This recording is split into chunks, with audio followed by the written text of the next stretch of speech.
Hello students, जय हिंद। तो आज सीडीएस के 2017 के सेकंड पेपर के क्वेश्चन अपने करेंगे, जो कि सीडीएस के एग्ज़ाम में पूछे गए हैं। और शुरू करते हैं क्वेश्चंस को। तो इस पेपर के अंदर लगभग आपको 17 to 18 क्वेश्चन मिलेंगे लगभग। और पहला क्वेश्चन कुछ इस तरीके से है। फर्स्ट क्वेश्चन है यहाँ पर, कह रहा है consider the following statement in respect of 3 straight lines ABC in a plane. किसी एक प्लेन पर 3 स्ट्रेट लाइन है।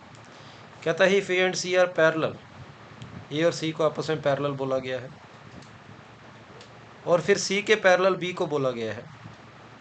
तो क्या ए और सी आपस में पैरेलल होगी, ए और बी लाइन? ये तो बिल्कुल ठीक बात है, बिल्कुल आसान बात है। तो पहला स्टेटमेंट पूरी तरह से ठीक है। दूसरा, if A is perpendicular to C, A line के परपेंडिकुलर आपको सी लाइन दे रखी है, और फिर बोला गया B is perpendicular to C, B जो है वो सी के परपेंडिकुलर है। तो ए और बी आपस में पैरेलल होगी, बिल्कुल ठीक बात है। क्योंकि यहाँ पर एक प्लेन के अंदर बात करिए, आपने 3D के अंदर नहीं सोचना। क्योंकि अगर आप 3D के अंदर सोचते तो बी लाइन जो है इस प्लेन से अगर वर्टिकली बाहर की ओर आ रही होती, तब ए और बी लाइन आपस में पैरेलल नहीं होनी थी। लेकिन बात यहाँ पर एक प्लेन के अंदर हो रही है, 2D के अंदर हो रही है। तो 2D के लिए ए लाइन और बी लाइन जो है आपस में पैरेलल बोली जाएगी। तीसरा स्टेटमेंट है, if the acute angle between A and C is equal to acute angle between B and C. तो सी दोनों में कॉमन है, ये सी लाइन है, ये ए लाइन है, और ये ले ली मैंने बी लाइन। कह रहा है ए और सी के बीच का जो एक्यूट एंगल है वो बी और सी के एक्यूट एंगल के बराबर है। इसका मतलब सी जो है वो पूरे एंगल का एंगल बाइसेक्टर है। और अगर ऐसा है तो कह रहा है कि लाइनें ए और बी आपस में पैरेलल होगी। नहीं, ऐसा कुछ नहीं है। यहाँ पर आपने देखा कि ए लाइन और बी लाइन जो है आपस में पैरेलल नहीं है। लेकिन अगर आप ऐसे सोचते कि ये ए लाइन है और ये बी लाइन है और ये सी लाइन है, तो सी ने ए के साथ एंगल जो बनाया है और बी के साथ एंगल जो बनाया है वो इक्वल है। इस केस में आप कह सकते हो कि ए और बी लाइनें आपस में पैरेलल हैं। लेकिन हमने यहाँ पर एक केस देखा कि जो उस बात को ठीक नहीं कह रहा कि ए और बी आपस में पैरेलल नहीं है। तो अगर ये हमेशा ठीक होता तभी अपने स्टेटमेंट को सही बोलते, लेकिन इस केस के लिए ये स्टेटमेंट ठीक नहीं है। इसलिए इस क्वेश्चन का आंसर होगा 1 and 2 ओनली। ये था पहला क्वेश्चन। दूसरे क्वेश्चन की ओर चलते हैं अपने। सेकंड क्वेश्चन आपके पास है, कोई एक ट्रायंगल है ABC, AD परपेंडिकुलर है BC पर, AD परपेंडिकुलर है BC पर, और बोला गया है AB को कहता है स्मॉल c बोलो, CA को कह रहा है स्मॉल b बोलो, AD को कहता है P बोलो, और BC को स्मॉल a बोलो। तो राइट एंगल ट्रायंगल की सीधी सीधी प्रॉपर्टी होती है कि बेस और परपेंडिकुलर का जो प्रोडक्ट होता है वो इक्वल होता है हाइपोटेनस इनटू ये नॉर्मल, जो कि P दे रखा है। मतलब इस क्वेश्चन के लिए BC बराबर AP रहेगा, और BC बराबर AP रहेगा तो ये आपके पास C ऑप्शन में गिवन है। सेकंड के बाद मैं थर्ड क्वेश्चन की ओर चलता हूँ। तीसरा क्वेश्चन कुछ इस तरीके से, an equilateral triangle ABC BD drawn perpendicular to AC, AC के परपेंडिकुलर BD है, AC के परपेंडिकुलर BD है, और ये जो परपेंडिकुलर लाइन होती है ये हमारे लिए मीडियन एल्टीट्यूड वगैरह सब कुछ रहेगी। ठीक बात है। तो कहता है BD स्क्वायर किसके इक्वल होगा, BD स्क्वायर किसके इक्वल होगा, और आंसर आपका AD की फॉर्म में चाहिए, AD की फॉर्म में। तो यहाँ पर हमें पता है कि ये जो AD है ये परपेंडिकुलर है, और अगर मैं इक्विलेटरल ट्रायंगल की साइड को A बोलता हूँ तो ये A/2 हो जाएगी, और ये एल्टीट्यूड की हाइट आपके पास √3/2 ऑफ A आ जाएगी। मतलब जो BD है वो बराबर आएगा √3/2 ऑफ इक्विलेटरल ट्रायंगल की साइड, और इस इक्विलेटरल ट्रायंगल की साइड को मैं AC कह सकता हूँ। तो BD = हो गया √3/2 AC। अब मुझे आंसर AD की फॉर्म में चाहिए, तो AC को मैं 2AD कह सकता हूँ, 2AD, क्योंकि जो D है वो A और C का मिड पॉइंट है। और जब दोनों साइड मैंने होल स्क्वायर किया तो BD स्क्वायर की वैल्यू आ रही है 3 इंटू में AD स्क्वायर, जो कि आपके पास C ऑप्शन में गिवन है कि BD स्क्वायर की वैल्यू जो है वो 3 इंटू AD स्क्वायर के इक्वल है। क्वेश्चन नंबर 3 के बाद मैं क्वेश्चन नंबर 4 की ओर चलता हूँ। चौथा क्वेश्चन क्या कह रहा है, कहता है if P L Q M and R N R altitude of a triangle P Q R. ठीक बात है, हम पी क्यू आर एक हमने ट्रायंगल ले लिया P Q are. P L ये परपेंडिकुलर है पी एल। क्यू एम ये परपेंडिकुलर है क्यू एम। आर एन ये परपेंडिकुलर जो है ये आर एन है, और इनका ऑर्थो सेंटर बोला गया है ओ है। ठीक बात है। तो Q is the ortho centre of triangle. Q किसका ऑर्थो सेंटर है? Q जो है ये किसका ऑर्थो सेंटर है, ये आपसे क्वेश्चन है। पहला ऑप्शन है ओ पी क्यू। ओ ये रहा, पी ये रहा, Q। क्या इस ट्रायंगल का ऑर्थो सेंटर Q है? नहीं, इसका ऑर्थो सेंटर Q पर नहीं आ सकता। ओ पी क्यू इसका ऑर्थो सेंटर Q पर नहीं आ सकता। फिर कह रहा है ओ क्यू आर, क्या इस ट्रायंगल का ऑर्थो सेंटर Q पर आएगा? नहीं। उसके बाद उसने बोला है पी एल आर इसका ऑर्थो सेंटर तो एल पर ही आ जाएगा, राइट एंगल ट्रायंगल का। और लास्ट है ओ पी आर इसका orthocentre O P R का। ये देख लेते हैं ओ पी आर का ऑर्थो सेंटर। ये ओ पी आर ये ट्रायंगल है ओ पी आर। तो जब मैंने आर से परपेंडिकुलर फेंका आर से, तो पहले इसको आगे एक्सटेंड करना पड़ेगा पीओ को। तो ये जो लाइन है ये एल्टीट्यूड का काम करेगी। फिर जब मैंने ओ से परपेंडिकुलर फेंका तो यहाँ गिरा, ये लाइन को पीछे एक्सटेंड किया तो एल्टीट्यूड का काम करेगी। तो दोनों एल्टीट्यूड यहाँ पर क्यू पर काट रहे हैं, इसका मतलब डी ऑप्शन हमारा बिल्कुल ठीक है। ट्रायंगल ओ पी आर जो है उसका एल्टीट्यूड जो है वो क्यू पर आएगा, उसका जो ऑर्थो सेंटर है वो क्यू पर आएगा। ट्रायंगल ओ पी आर का आर से पीओ के ऊपर परपेंडिकुलर फेंकना था, पीओ के ऊपर परपेंडिकुलर आ नहीं सकता। पीओ के ऊपर परपेंडिकुलर अगर आ नहीं सकता तो हमें इस लाइन को आगे एक्सटेंड करना पड़ेगा जो कि एल तक जाएगी। और सेम उसी तरीके से ओ से पी आर के ऊपर परपेंडिकुलर फेंकना था जो कि ओ से एम तक गया, और हमने दोनों परपेंडिकुलर आपस में कट करवाना था, इसलिए एम ओ को हमने पीछे की ओर एक्सटेंड कर दिया और दोनों परपेंडिकुलर क्यू पर कट कर रहे हैं। तो इस क्वेश्चन का आंसर ओ पी आर बिल्कुल ठीक है। ओ पी आर बिल्कुल ठीक है।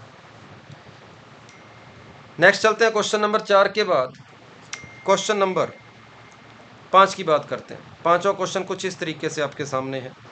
पांचवा क्वेश्चन क्या कह रहा है देखते हैं।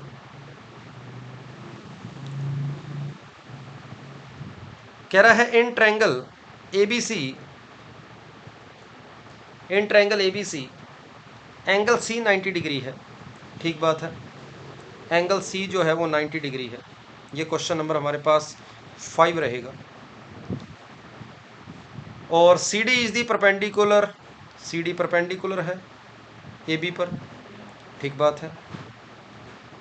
तो सी डी का स्केयर जिसको हम पी बोला करते हैं 1/p square is equal to B C का स्केयर जो कि स्मॉल ए होता है प्लस 1/सी ए का स्केयर जो कि स्मॉल बी होता है। तो ये दो प्रॉपर्टी तो राइट एंगल ट्रायंगल में खूब चलती है, जो कि आप A B is equal to C P पढ़ा करते हैं। सी पी यहाँ पर हाइपोटेनस लिया है मैंने, ये वाला सी ये है, और एक ये प्रॉपर्टी, ये राइट एंगल ट्रायंगल की दोनों प्रॉपर्टी लगभग एक ही बात है। ये दोनों प्रॉपर्टी काफ़ी चलती है। तो क्वेश्चन ने पूछा है कि इनमें से कौन सा स्टेटमेंट ठीक है। तो हमें पता है ए बी बराबर सी पी हमेशा ही होता है राइट एंगल ट्रायंगल में। ए बी सी ए को हम ए स्मॉल है इसको बी कह सकते हैं, बी सी इसको हम ए कह सकते हैं, A B is equal to इस ए बी को हम सी कह सकते हैं, और सी डी जो है वो पी है। तो देखो A B is equal to C P सीधा सीधा दिया है। और इसी पेपर के अंदर ये सेम टाइप का दूसरा क्वेश्चन आ गया। पहले क्वेश्चन में तो सीधा जो थोड़ी देर पहले हमने क्वेश्चन किया था A B is equal to C P direct उसमें लग रही थी, यहाँ पर भी वही बात है। डी ऑप्शन आपके पास इस क्वेश्चन का आंसर रहेगा, डी ऑप्शन।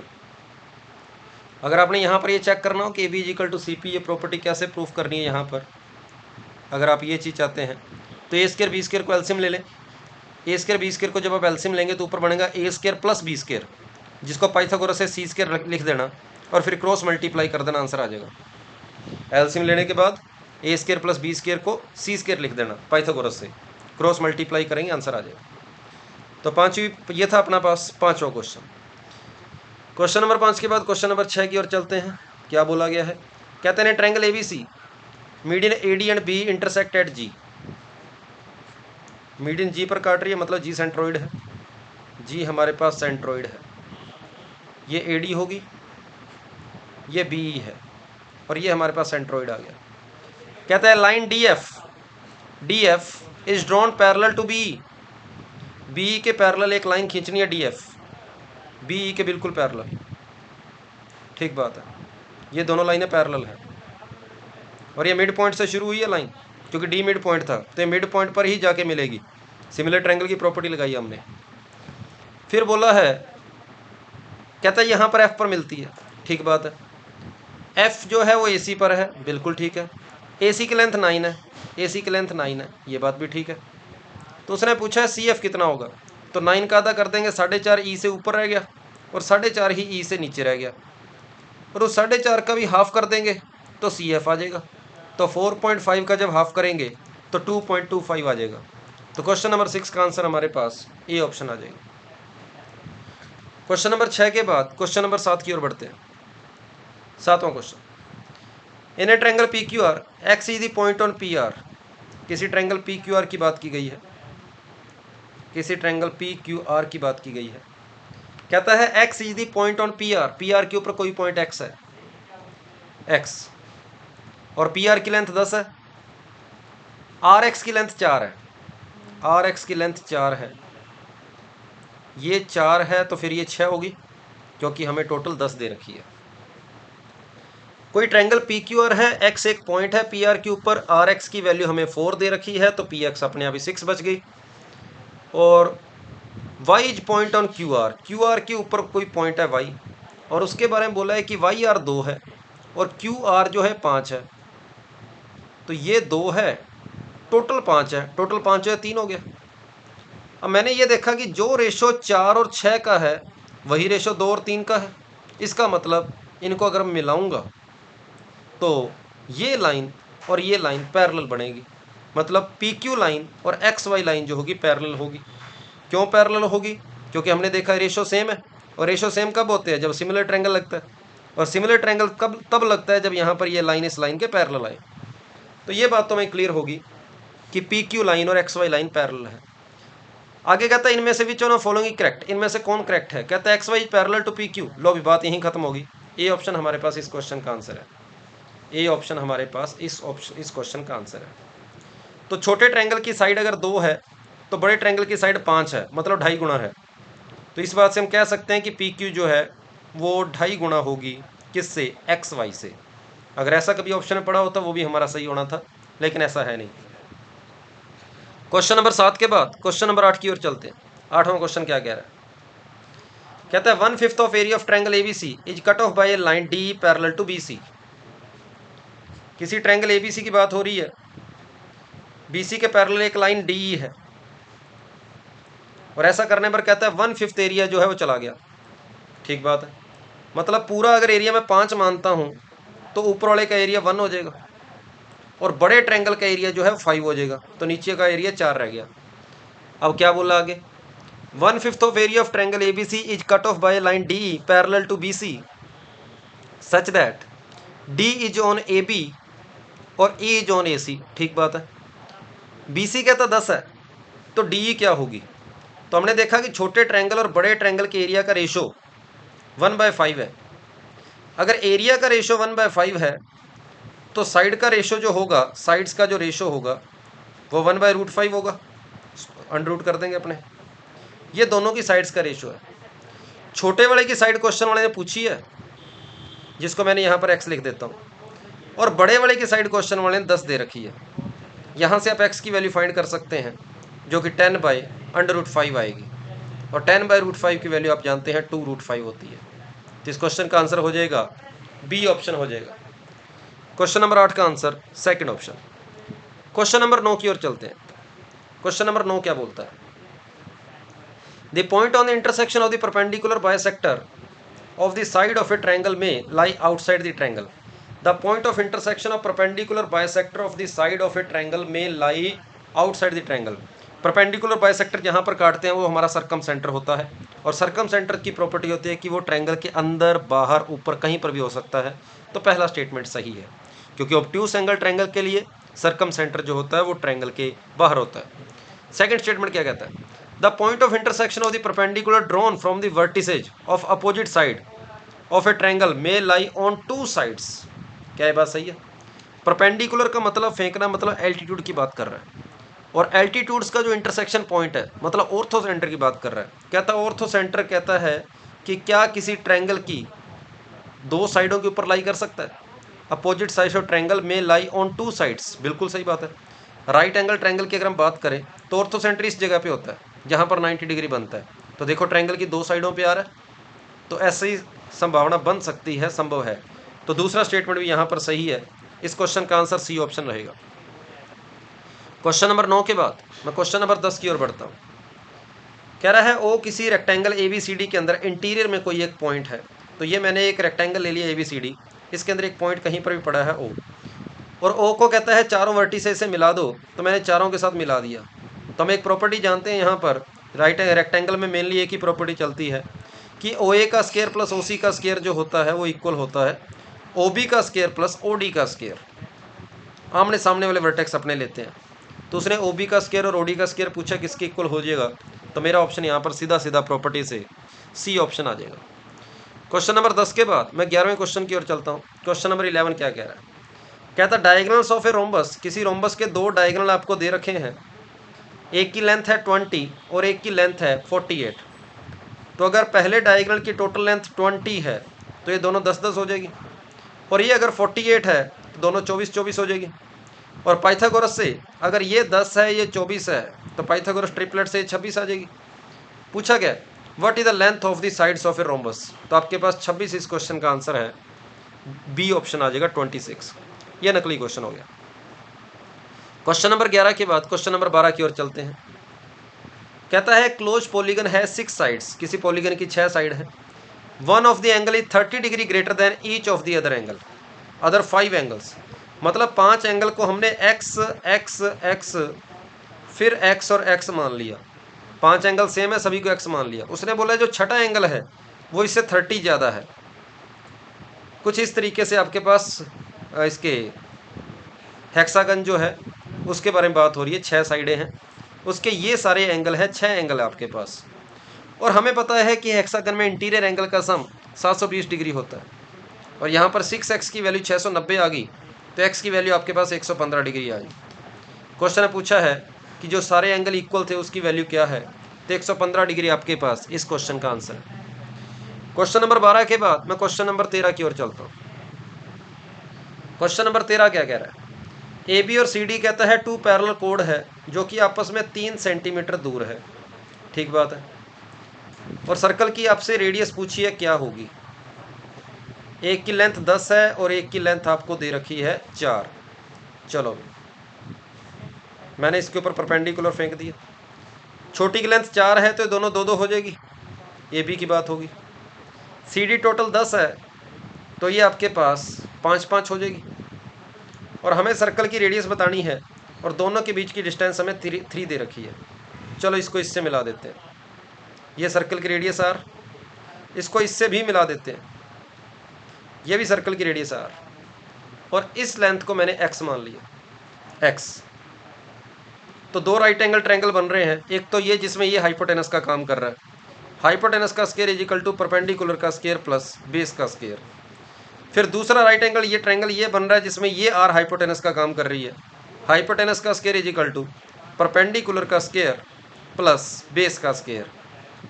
ये लो, और हमें इस क्वेश्चन में R की वैल्यू फाइंड करनी है, R क्या होगा। तो R को निकालने से पहले अपने x की वैल्यू निकलेगी। इस इक्वेशन में से इसको माइनस कर देते हैं, R स्क्वायर से R square cancel, x square से x स्क्वायर कैंसिल हो जाएगा। यहाँ बचेगी 2AB वाली टर्म मतलब 6x प्लस 9 बचेगा, प्लस आपके पास 4 है और 25 जो है माइनस हो जाएगा। तो यहाँ से 6x की वैल्यू जो आ रही है वो 12 आ रही है, x की वैल्यू आपके पास 2 हो जाएगी। और अगर ये x की वैल्यू 2 उठाकर मैं यहाँ पुट करता हूँ तो आर स्केयर की वैल्यू आपके पास 29 आ रही है, तो r की वैल्यू अंडर रूट में 29 आ जाएगी। तो इस क्वेश्चन का आंसर जो रहेगा वो सी ऑप्शन रहेगा। सी ऑप्शन आपके पास इस क्वेश्चन का आंसर रहेगा।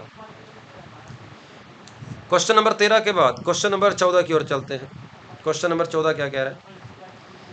The diagonals of a cyclic quadrilateral ABCD intersect at P।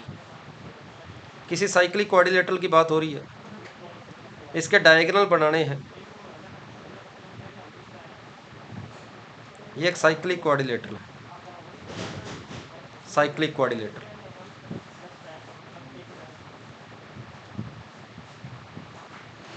ABCD कह रहा है इसके डायगोनल जो है वो आपस में P पर कट कर रहे हैं। तो ये हमने इसके दोनों डायगोनल बना लिए और दोनों डायगोनल आपस में P पर कट कर रहे हैं। The area of triangle APB, नीचे वाला ट्रायंगल, इसका एरिया 24 है। AB is equal to 8 centimetre बोली है, ठीक बात है, ये 8 बोली है। CD 5 बोली है, CD 5 बोली है। तो कहते हैं एरिया ऑफ CPD, इसका एरिया पूछा है। तो जब भी ऐसा क्वेश्चन आता है हमें थोड़ा सा सिमिलर ट्रायंगल की बात हमारे सामने आती है। चलो फिर भी चलो इस क्वेश्चन को देखते हैं कि इस क्वेश्चन का आंसर क्या होगा। चलो, तो साइक्लिक क्वाड्रिलेटरल की जब बात आती है तो हमें पता है कि आमने सामने वाले एंगल का सम जो होता है वो हमारे पास 180 डिग्री होता है। अब आप देखेंगे कि ये एंगल और ये एंगल आपस में इक्वल है। आप इस बात से सहमत हैं? ये दोनों एंगल आपस में इक्वल है, वर्टिकली अपोजिट एंगल। फिर अगर मैं AD कोड को देखता हूँ, AD को, तो क्या ये एंगल ये इस एंगल के बराबर होगा? आपने सर्कल के अंदर ये प्रॉपर्टी पढ़ी होगी कि किसी भी दो पॉइंट को फिक्स कर लो तो ये जो ऊपर दो कान से बनते हैं, इन दोनों कानों का एरिया आपस में बराबर होता है, ये एंगल आपस में बराबर होता है। और सेम उसी तरीके से ये एंगल भी आपस में बराबर होंगे। मतलब ये आमने सामने वाला ट्रायंगल जो है वो सिमिलर ट्रायंगल है। तो सिमिलर ट्रायंगल है तो इनकी साइड्स का रेशो कितना है? 5-8। अगर इनकी साइड्स का रेशो 5-8 है तो एरिया का रेशो इनका स्क्वायर हो जाएगा। मतलब दोनों के एरिया का रेशो 25 और 8 का स्क्वायर 64 होना चाहिए। ऊपर वाले का एरिया आपको फाइंड करना है x, नीचे वाले का एरिया आपको 24 दे रखा है। इसको सोल्व करके आप x की वैल्यू फाइंड कर लें। यहाँ से अगर मैं 4 से कैंसिल करूँगा 16 आ जाएगा, 4 से कैंसिल करूँगा तो 6 आ जाएगा, 2 से कैंसिल करूँगा 3 आएगा, 2 से कैंसिल करूँगा 8 आएगा। तो यहाँ से x की वैल्यू आपके पास 75/8 आ रही है और 75 में 8 का डिवाइड करेंगे तो 9.375 आ जाएगा। तो इस क्वेश्चन का आंसर आपके पास डी ऑप्शन रहेगा। साइक्लिक क्वाड्रिलेटरल और सिमिलर ट्रायंगल का ये क्वेश्चन था। क्वेश्चन नंबर 14 के बाद क्वेश्चन नंबर 15 की ओर चलते हैं। क्वेश्चन नंबर 15 कहता the distance between centre of to circles having radius 9 centimetre और 4 सेंटीमीटर। दो सर्कल हैं, एक की रेडियस 9 सेंटीमीटर और एक की 4 है। ठीक है, ये 9 है और ये 4 है और दोनों के सेंटर के बीच की डिस्टेंस आपको 13 दे रखी है। इसी से पता लगा था कि दोनों सर्कल एक दूसरे को टच कर रहे हैं। What is length of direct common tangent? Direct common tangent की आपको लेंथ फाइंड करनी है, क्या होगी डायरेक्ट कॉमन टेंजेंट? इसकी लेंथ फाइंड करनी है, डायरेक्ट कॉमन टेंजेंट। तो जब दो सर्कल आपस में एक दूसरे को टच करते होते हैं, डायरेक्ट कॉमन टेंजेंट की लेंथ का फॉर्मूला भी याद रख सकते हैं, 2r1r2 होती है। तो 2 अंडर रूट में 9 × 4। आपका इस क्वेश्चन का आंसर डायरेक्ट 12 सेंटीमीटर आ जाएगा। यह था क्वेश्चन नंबर 15। उसके बाद अगर आप ये फॉर्मूला नहीं लगाना चाहते तो आप इस क्वेश्चन को आसानी से ऐसे भी कर सकते हैं। ये तो चलो दोनों सर्कल की रेडियस आपको सेम ही लग रही है, ये दो सर्कल हो गए। आपको इसकी डायरेक्ट कॉमन टेंजेंट की लेंथ फाइंड करनी है, इसकी लेंथ फाइंड करनी है।